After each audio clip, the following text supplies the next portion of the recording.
a responsible government will not take an active interest in a case like this. Don't forget that Oyo State has been correctly touted as the most peaceful state in Nigeria. I mean, this is a no-brainer. It is a statement of fact. Oyo State is the most peaceful state in Nigeria. And not because we are saying this ourselves.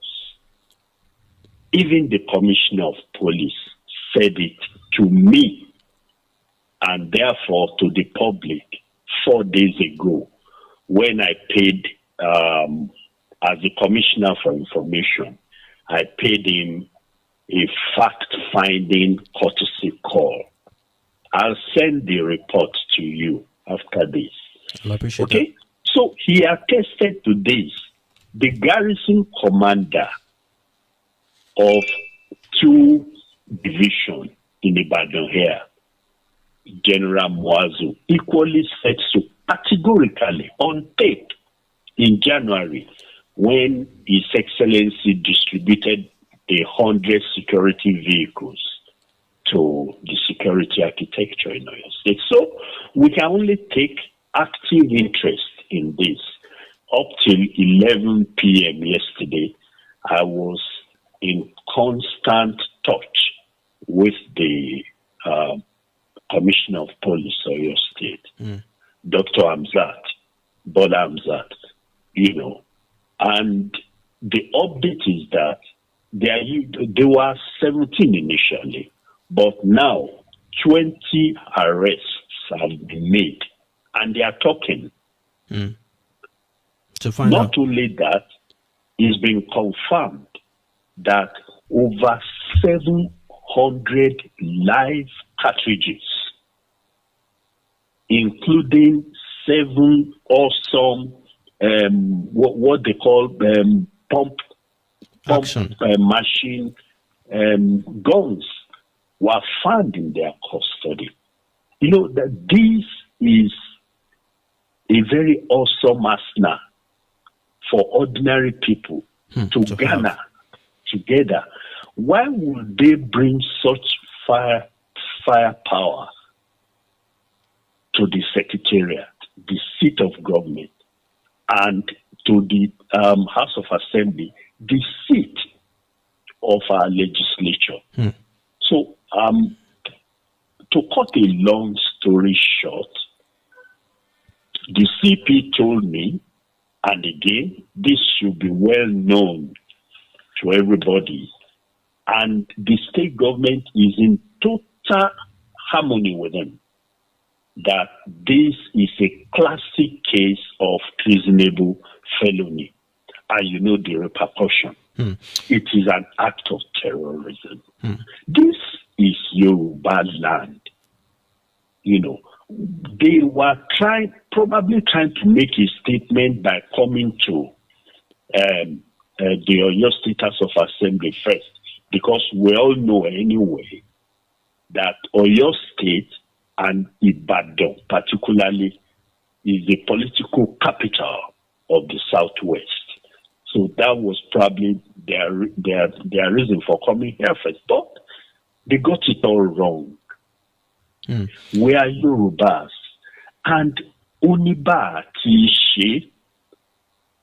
Yorubas don't do jagidi jagon, especially in a climate where you can hardly win. Whoever is pushing them has pushed them to the colony of treasonable felony. Honorable Commissioner, it is an act of terrorism. Yes. I'd like to know if there is any kind of damage or any kind of any record of something damaged to the House of Assembly that needs to be repaired or anything of that sort. Well, no, the damage was not. In fact, it really is not the issue. Okay. And there is no substantial damage anyway. But by far the most salient issue we should be addressing is the symbolic the symbolism of that brazen act. Okay? I mean, when people have the effrontery to come into the seat of power, the governor's, the secretariat where the governor is, and to the State House of Assembly, the seat of our legislature, okay, without any major backup of any sort, without legality, then you should know that something is wrong. Yes. And whoever encourages them to engage in a fallen act of that nature has just put them in the colony of treasonable felony, an act of terrorism.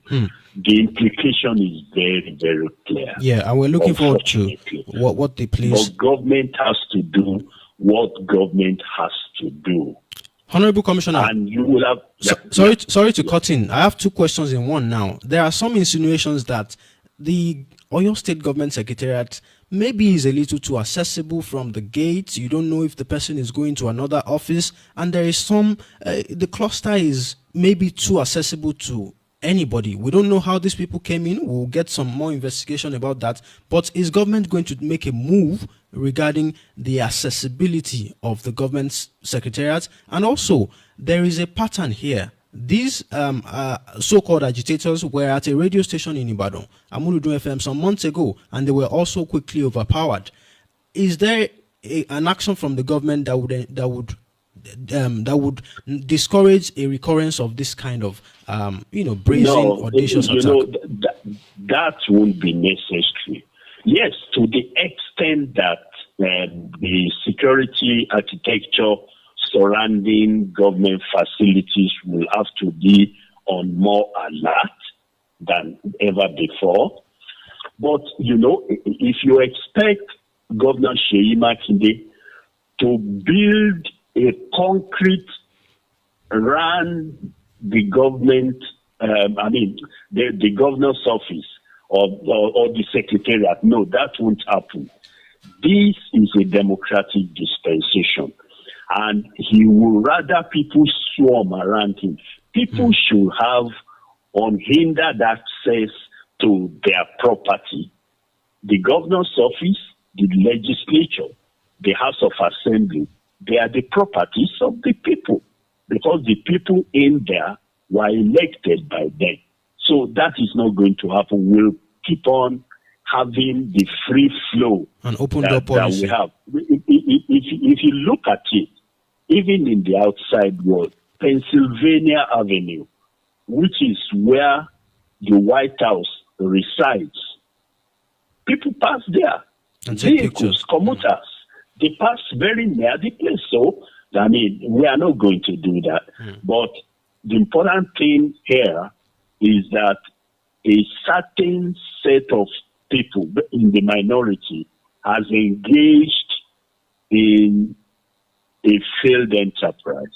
There are ways of agitation. It's not by armed conflict.